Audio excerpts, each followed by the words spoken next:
High, আমি তোমাদের অনির্বাণ। আবার নিয়ে আসলাম নতুন আরেকটা কর্ড লেসন নিয়ে। সো অলরেডি অনেকগুলো ভিডিও দেওয়া আছে, সেগুলো মন দিয়ে প্র্যাকটিস করো। আর অবশ্যই দাদাকে একটু সাপোর্ট করো, সাবস্ক্রাইব করে বেল আইকন প্রেস করে দিও, আর অবশ্যই নিজেদের মানুষদের সাথে শেয়ার করো। সো অবশ্যই আমি আরেকবার বলে দিচ্ছি, যারা ভোকাল ট্রেনিং কমার্শিয়াল গ্রুমিং নিতে চাও অবশ্যই কন্ট্যাক্ট করতে পারো। আমি চেষ্টা করব একবার নিয়ে দেখতে পারো বা একবার এসে দেখতে পারো যে কিভাবে শেখানো হয়, কেমনভাবে শেখানো হয়। আর অবভিয়াসলি গিটারটা তো আছে, তোমাদেরকে শেখাচ্ছি। যারা আসতে পারবে না তারা গিটার এভাবে শেখো, যারা শিখতে চাও অনলাইন ক্লাস করতে পারো।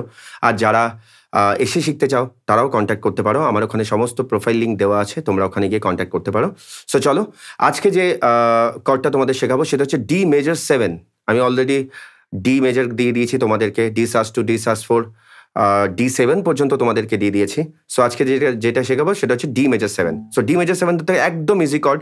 ডি মেজর 7 ধরতে গেলে একদম কিছুই করতে হবে না। ফার্স্ট ফিঙ্গারটাকে এই সেকেন্ড ফ্রেট আছে, সেকেন্ড ফ্রেটের 1, 2, 3 এই তিনটে স্ট্রিংকে তোমরা এইভাবে ধরতে পারো, তিনটে স্ট্রিংকে। আমি এইভাবে ধরতে বলবো না, এইভাবে ধরার দরকার নেই, এইভাবে ধরো।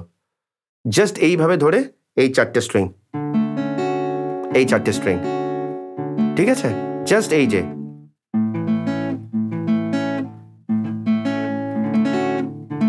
ঠিক আছে, এইটা হচ্ছে ডি মেজর 7। জাস্ট নিচের তিনটে স্ট্রিং নিয়ে তোমরা স্ট্রাম করবে, আর অবশ্যই এই চারটে, এই যে এই চারটে, ঠিক আছে? তো খুব মন দিয়ে প্র্যাকটিস করো, কেমন লাগছে জানিও। অবশ্যই অনেক অনেক ভালোবাসা রইল। আর একটাই রিকোয়েস্ট, দাদার পাশে দেখো, দাদাকে সাপোর্ট করো। চলো, ততদিন পর্যন্ত ভালো থেকো, মন দিয়ে প্র্যাকটিস করো। অনেক অনেক ভালোবাসা রইল। Thank you so much.